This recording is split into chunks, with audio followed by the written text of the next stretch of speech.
अस्य श्रीरामरक्षास्तोत्रमहामन्त्रस्य बुधकौशिकऋषिः श्रीसीतारामचन्द्रो देवता अनुष्ठुप्छन्दः सीताशक्तिः श्रीमान् हनुमान् कीलकम् श्रीरामचन्द्रप्रीत्यर्थे रामरक्षास्तोत्रजपे विनियोगः। रामाय नमः। ध्यायेदाजानुबाहुं द्रुतशरधनुषं बद्धपद्मासनस्थं पीतं वासोऽवसानां नवकमलदलस्पर्धिनेत्रं प्रसन्नं वामाङ्कारूढसीतामुखकमलमिलल्लोचनं नीरदाभं नानालङ्करदीप्तं दधतमुरुजटामण्डलं रामचन्द्रम्।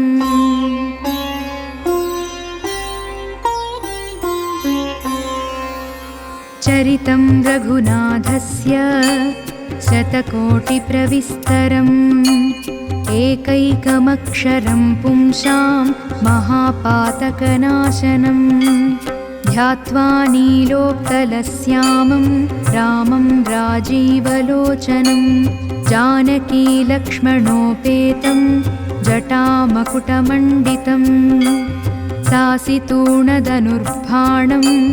पाणिं नक्तञ्चरान्तकं स्वलीलया जगत्रातु माविर्भूतमजं विभुं रामरक्षां पठेत् प्राज्ञः पापघ्नीं सर्वकामदां शिरो मे राघवः पातु कालं दशरथात्मजः कौसल्येयो दृशौ पातु विश्वामित्रः प्रियः श्रुति घ्राणं पातु मुखत्राता मुखं सौमित्रिवत्सलः जिह्वां विद्यानिधिः पातु कण्ठं भरतवन्दितः स्कन्धौ दिव्यायुधः पातु भुजौ भग्नेशकार्मुकः करौ सीतापतिः पातु हृदयं जामदग्न्यजित् मध्यं पातु खरध्वंसी नाभिं जाम्बवदाश्रयः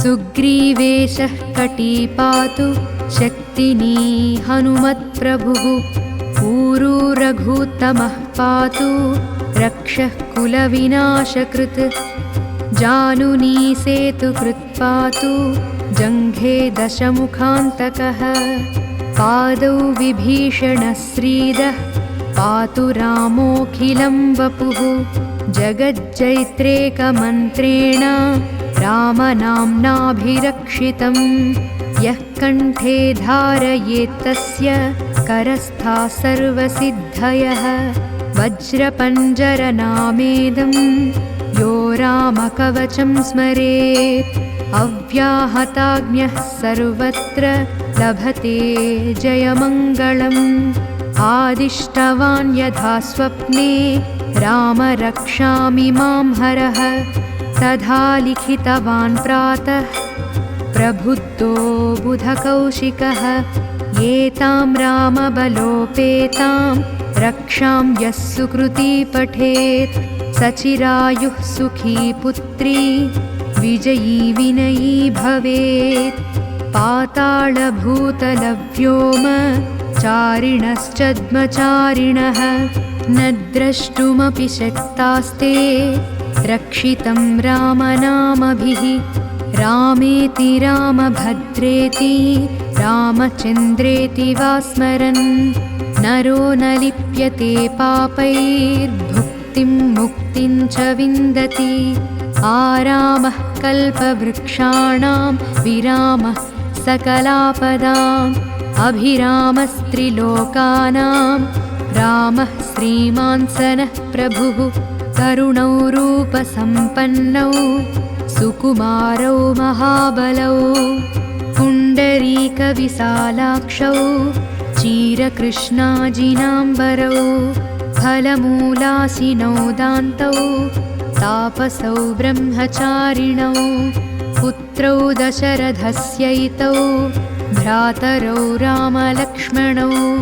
शरण्यौ सर्वसत्त्वानां श्रेष्ठौ सर्वधनुष्मतां रक्षः कुलनिहन्तारौ त्रायेतां नो रघूत्तमो आत्तसज्जधनुषा विशुष्पृशा वक्षयाशुगनिषङ्गशङ्गिनौ रक्षणाय मम रामलक्ष्मणावग्रतः पथि सदैव गच्छताम् सन्नद्धः कवची खड्गी चापबाणधरो युवा गच्छन्मनोरथान्नश्च रामः पातु स लक्ष्मणः रामो दाशरथिः शूरो लक्ष्मणानुचरो बली काकुत्सः पुरुषः पूर्णः कौसल्येयो रघूत्तमः वेदान्तवेद्यो यज्ञेशः पुराणपुरुषोत्तमः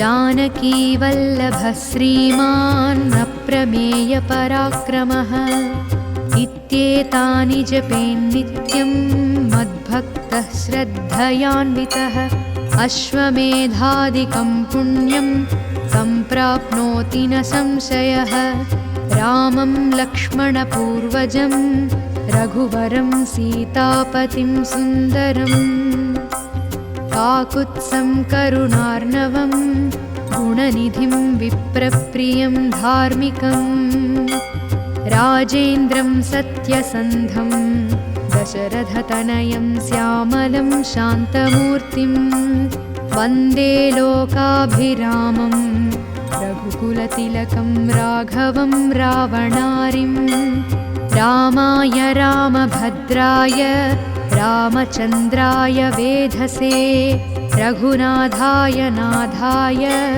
सीतायाः पतये नमः श्रीराम राम रघुनन्दन राम राम श्रीराम राम भरताग्रज राम राम श्रीराम राम रणकर्कश राम राम श्रीराम राम शरणं भव राम राम श्रीरामचन्द्रचरणौ मनसा स्मरामि श्रीरामचन्द्रचरणौ वचसा गृह्णामि श्रीरामचन्द्रचरणौ शिरसा नमामि श्रीरामचन्द्रचरणौ शरणं प्रपद्ये मनोजवं मारुततुल्यवेगं जितेन्द्रियं बुद्धिमतां वरिष्ठं वातात्मजं वानरयूथमुख्यं श्रीरामदूतं शरणं प्रपद्ये माता रामो मत्पिता रामचन्द्रः स्वामी रामो मत्सखा रामचन्द्रः सर्वस्वं मे रामचन्द्रो दयाळुर्नान्यं जाने नैव जाने न जाने दक्षिणे लक्ष्मणो यस्य वामे च जनकात्मज पुरतो मारुतिर्यस्य तं वन्दे रघुनन्दनं लोकाभिरामं रणरङ्गधीरम् राजीवनेत्रं रघुवंशनाथं कारुण्यरूपं करुणाकरन्तं श्रीरामचन्द्रं शरणं प्रपद्ये कूजन्तं राम रामेति मधुरं मधुराक्षरम् आरुह्य कविताशाखां वन्दे वाल्मीकिकोकिलम् आपदामपहर्तारं दातारं सर्वसम्पदां लोकाभिरामं श्रीरामं भूयो भूयो नमाम्यहं भर्जनं भवबीजानां मर्जनं सुखसम्पदां तर्जनं यमदूतानां राम रामेति गर्जनं रामो राजमणिः सदा विजयते रामं रामेशं भजे रामेणाभिहता निशाचरचमू रामाय तस्मै नमः। रामान्नास्ति परायणं परतरं रामस्य दासोऽस्म्यहं। रामे चित्तलयः सदा भवतु मे भो राम मामुत्तर। श्रीराम राम रामेति रमे रामे मनोरमे। सहस्रनाम तत्तुल्यं रामनाम वरानने। श्रीराम राम रामेति रमे रामे मनोरमे। सहस्रनाम तत्तुल्यं रामनाम वरानने। श्रीराम राम रामेति रमे रामे मनोरमे। सहस्रनाम तत्तुल्यं रामनाम वरानने। ॐ श्रीबुधकौशिकमुनिविरचितं श्रीरामरक्षास्तोत्रं सम्पूर्णम्।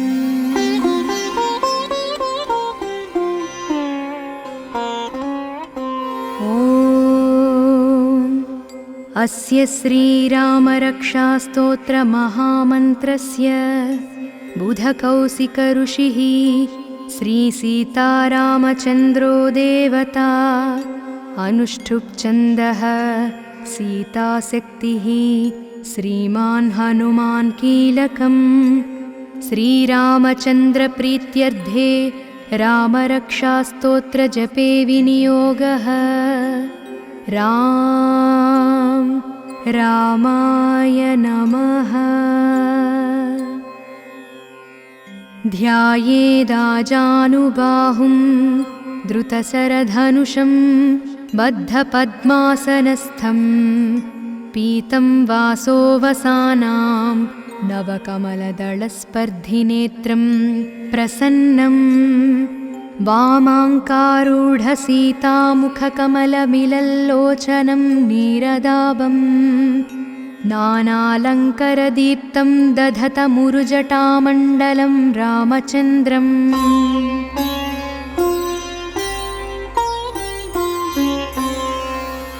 चरितं रघुनाथस्य शतकोटिप्रविस्तरम्। एकैकमक्षरं पुंसां महापातकनाशनं। ध्यात्वा नीलोत्पलश्यामं रामं राजीवलोचनं। जानकीलक्ष्मणोपेतं जटामकुटमण्डितं। सासितूणधनुर्बाणं पाणिं नक्तञ्चरान्तकं। स्वलीलया जगत्रातु माविर्भूतमजं विभुं। रामरक्षां पठेत् प्राज्ञः पापघ्नीं सर्वकामदां। शिरो मे राघवः पातु फालं दशरथात्मजः। कौसल्येयो दृशौ पातु विश्वामित्रः प्रियः श्रुति। घ्राणं पातु मुखत्राता मुखं सौमित्रिवत्सलः। जिह्वां विद्यानिधिः पातु कण्ठं भरतवन्दितः। स्कन्धौ दिव्यायुधः पातु भुजौ भग्नेशकार्मुकः। करौ सीतापतिः पातु हृदयं जामदग्न्यजित्। मध्यं पातु खरध्वंसी नाभिं जाम्बवदाश्रयः। सुग्रीवेशः कटी पातु शक्तिनी हनुमत्प्रभुः। ऊरू रघुत्तमः पातु रक्षः कुलविनाशकृत्। जानुनी सेतुकृत् पातु जङ्घे दशमुखान्तकः। पादौ विभीषणः श्रीदः पातु रामोऽखिलं वपुः। जगज्जैत्रेकमन्त्रेण रामनाम्नाभिरक्षितं। यः कण्ठे धारयेत्तस्य करस्था सर्वसिद्धयः। वज्रपञ्जरनामेदं यो रामकवचं स्मरेत्। अव्याहताज्ञः सर्वत्र लभते जयमङ्गलम्। आदिष्टवान् यथा स्वप्ने राम रक्षामि मां हरः। तथा लिखितवान् प्रातः प्रबुद्धो बुधकौशिकः। एतां रामबलोपेतां रक्षां यः सुकृती पठेत् सचिरायुः सुखी पुत्री विजयी विनयी भवेत्। पातालभूतलव्योम चारिणश्चद्मचारिणः न द्रष्टुमपि शक्तास्ते रक्षितं रामनामभिः। रामेति रामभद्रेति रामचन्द्रेति वा स्मरन् नरो न लिप्यते पापैर्भुक्तिं मुक्तिं च विन्दति। आरामः कल्पवृक्षाणां विरामः सकलापदाम् अभिरामस्त्रिलोकानां रामः श्रीमान् स नः प्रभुः। करुणौ रूपसम्पन्नौ सुकुमारौ महाबलौ पुण्डरीकविशालाक्षौ चीरकृष्णाजिनाम्बरौ फलमूलासिनौ दान्तौ तापसौ ब्रह्मचारिणौ पुत्रौ दशरथस्यैतौ भ्रातरौ रामलक्ष्मणौ शरण्यौ सर्वसत्त्वानां श्रेष्ठौ सर्वधनुष्मतां रक्षः कुलनिहन्तारौ त्रायेतां नो रघूत्तमो। आत्तसज्जधनुषा विशुष्पृशा वक्षयाशुगनिषङ्गशङ्गिनौ रक्षणाय मम रामलक्ष्मणावग्रतः पथि सदैव गच्छताम्। सन्नद्धः कवची खड्गी चापबाणधरो युवा गच्छन्मनोरथान्नश्च रामः पातु स लक्ष्मणः। रामो दाशरथिः शूरो लक्ष्मणानुचरो बली काकुत्सः पुरुषः पूर्णः कौसल्येयो रघूत्तमः। वेदान्तवेद्यो यज्ञेशः पुराणपुरुषोत्तमः। जानकीवल्लभः श्रीमान् अप्रमेयपराक्रमः। इत्येतानि जपेन्नित्यं मद्भक्तः श्रद्धयान्वितः। अश्वमेधादिकं पुण्यं सम्प्राप्नोति न संशयः। रामं लक्ष्मणपूर्वजं रघुवरं सीतापतिं सुन्दरम् काकुत्सं करुणार्णवं गुणनिधिं विप्रप्रियं धार्मिकम् राजेन्द्रं सत्यसन्धं दशरथतनयं श्यामलं शान्तमूर्तिं वन्दे लोकाभिरामं रघुकुलतिलकं राघवं रावणारिं। रामाय रामभद्राय रामचन्द्राय वेधसे रघुनाथाय नाथाय सीतायाः पतये नमः। श्रीराम राम रघुनन्दन राम राम श्रीराम राम भरताग्रज राम राम श्रीराम राम रणकर्कश राम राम श्रीराम राम शरणं भव राम राम। श्रीरामचन्द्रचरणौ मनसा स्मरामि श्रीरामचन्द्रचरणौ वचसा गृह्णामि। श्रीरामचन्द्रचरणौ शिरसा नमामि। श्रीरामचन्द्रचरणौ शरणं प्रपद्ये। मनोजवं मारुततुल्यवेगं जितेन्द्रियं बुद्धिमतां वरिष्ठं वातात्मजं वानरयूथमुख्यं श्रीरामदूतं शरणं प्रपद्ये। माता रामो मत्पिता रामचन्द्रः स्वामी रामो मत्सखा रामचन्द्रः सर्वस्वं मे रामचन्द्रो दयालुर्नान्यं जाने नैव जाने न जाने।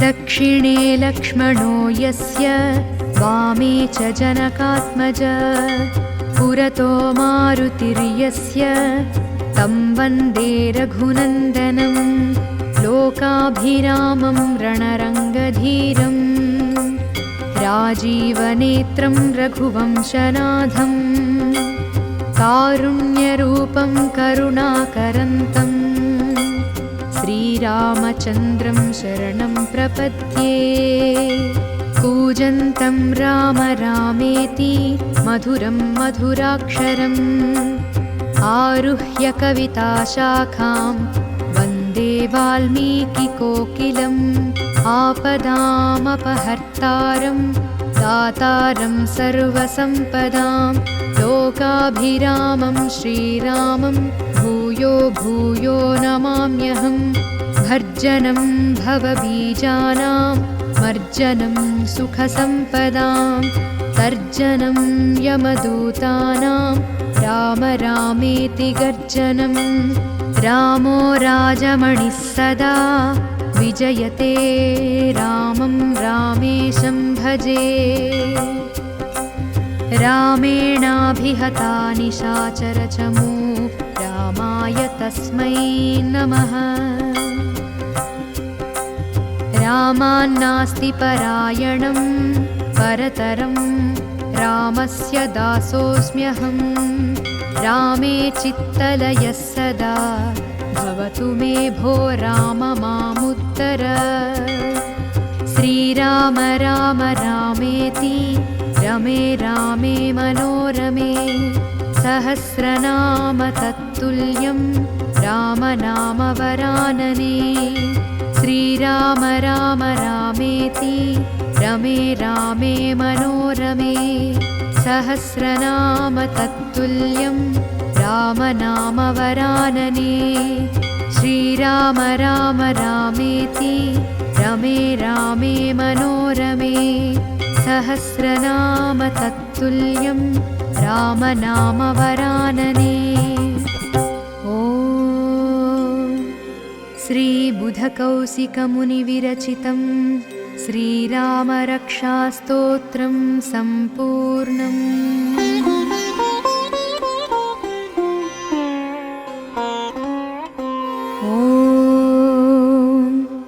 अस्य श्रीरामरक्षास्तोत्रमहामन्त्रस्य बुधकौशिकऋषिः श्रीसीतारामचन्द्रो देवता अनुष्ठुप्छन्दः सीताशक्तिः श्रीमान् हनुमान् कीलकम् श्रीरामचन्द्रप्रीत्यर्थे रामरक्षास्तोत्रजपे विनियोगः रामाय नमः ध्यायेदाजानुबाहुं द्रुतशरधनुषं बद्धपद्मासनस्थं पीतं वासोवसानां नवकमलदलस्पर्धिनेत्रं प्रसन्नं वामाङ्कारूढसीतामुखकमलमिलल्लोचनं नीरदाभं नानालङ्करदीप्तं दधतमुरुजटामण्डलं रामचन्द्रम्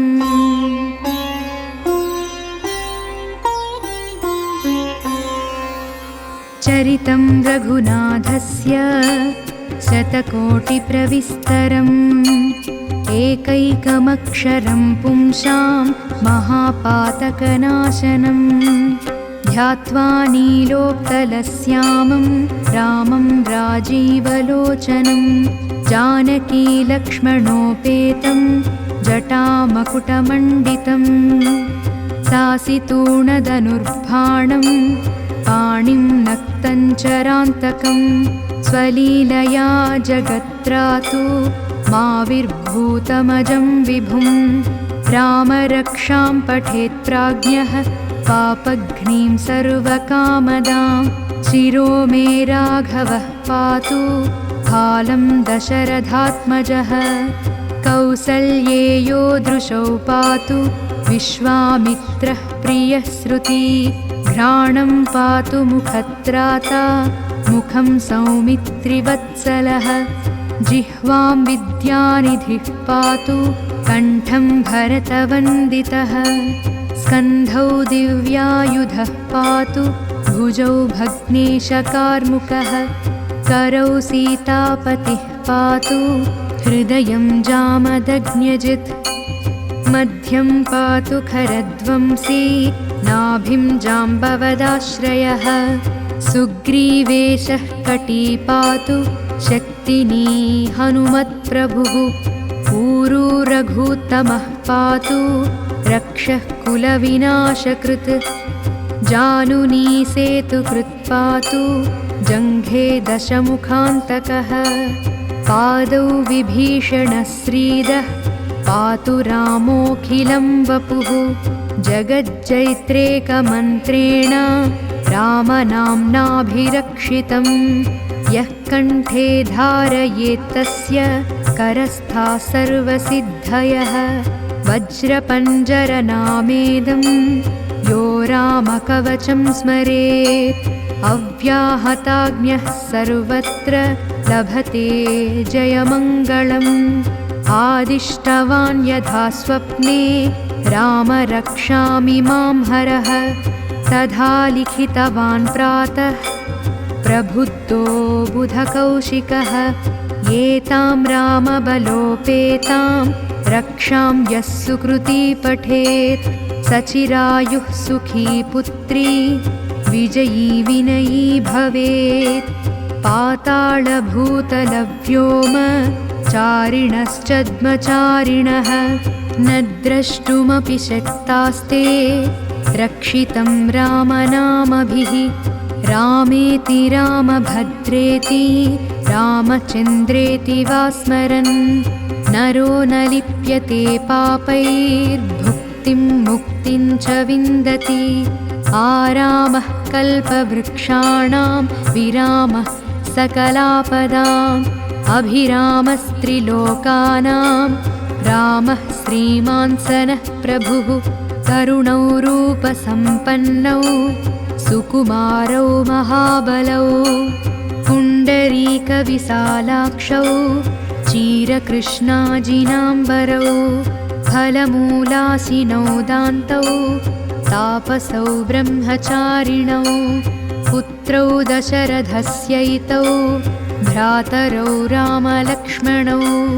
शरण्यौ सर्वसत्त्वानां श्रेष्ठौ सर्वधनुष्मतां रक्षः कुलनिहन्तारौ त्रायेतां नो रघुत्तमो आत्तसज्जधनुषा विशुष्पृशा वक्षयाशुगनिषङ्गशङ्गिनौ रक्षणाय मम रामलक्ष्मणावग्रतः पथि सदैव गच्छताम् सन्नद्धः कवची खड्गी चापबाणधरो युवा गच्छन्मनोरथान्नश्च रामः पातु स लक्ष्मणः रामो दाशरथिः शूरो लक्ष्मणानुचरो बली काकुत्सः पुरुषः पूर्णः कौसल्येयो रघुत्तमः वेदान्तवेद्यो यज्ञेशः पुराणपुरुषोत्तमः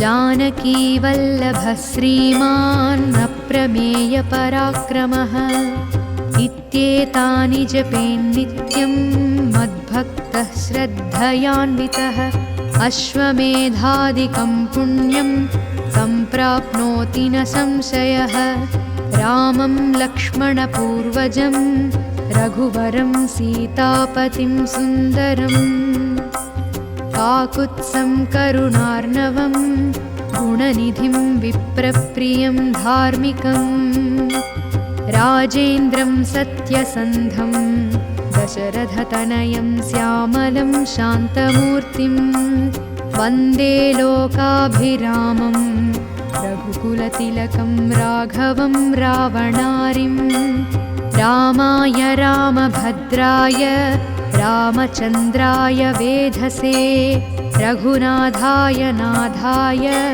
सीतायाः पतये नमः श्रीराम राम रघुनन्दन राम राम श्रीराम राम भरताग्रज राम राम श्रीराम राम रणकर्कश राम राम श्रीराम राम शरणं भव राम राम श्रीरामचन्द्रचरणौ मनसा स्मरामि श्रीरामचन्द्रचरणौ वचसा गृह्णामि श्रीरामचन्द्रचरणौ शिरसा नमामि श्रीरामचन्द्रचरणौ शरणं प्रपद्ये मनोजवं मारुततुल्यवेगं जितेन्द्रियं बुद्धिमतां वरिष्ठं वातात्मजं वानरयूथमुख्यं श्रीरामदूतं शरणं प्रपद्ये माता रामो मत्पिता रामचन्द्रः स्वामी रामो मत्सखा रामचन्द्रः सर्वस्वं मे रामचन्द्रो दयाळुर्नान्यं जाने नैव जाने न जाने दक्षिणे लक्ष्मणो यस्य वामे च जनकात्मज पुरतो मारुतिर्यस्य तं वन्दे रघुनन्दनं लोकाभिरामं रणरङ्गधीरम् राजीवनेत्रं रघुवंशनाथं कारुण्यरूपं करुणाकरन्तं श्रीरामचन्द्रं शरणं प्रपद्ये कूजन्तं राम रामेति मधुरं मधुराक्षरम् आरुह्य कविताशाखां वन्दे वाल्मीकिकोकिलम् आपदामपहर्तारं दातारं सर्वसम्पदां लोकाभिरामं श्रीरामं भूयो भूयो नमाम्यहं भर्जनं भवबीजानां मर्जनं सुखसम्पदां तर्जनं यमदूतानां राम रामेति गर्जनं रामो राजमणिः सदा विजयते रामं रामेशं भजे रामेणाभिहता निशाचरचमू रामाय तस्मै नमः रामान्नास्ति परायणं परतरं रामस्य दासोऽस्म्यहं रामे चित्तलयः सदा भवतु मे भो राम मामुत्तर श्रीराम राम रामेति रमे रामे मनोरमे सहस्रनाम तत्तुल्यं रामनाम वरानने श्रीराम राम रामेति रमे रामे मनोरमे सहस्रनाम तत्तुल्यं रामनाम वरानने श्रीराम राम रामेति रमे रामे मनोरमे सहस्रनाम तत्तुल्यं रामनाम वरानने ॐ श्रीबुधकौशिकमुनिविरचितं श्रीरामरक्षास्तोत्रं सम्पूर्णम्।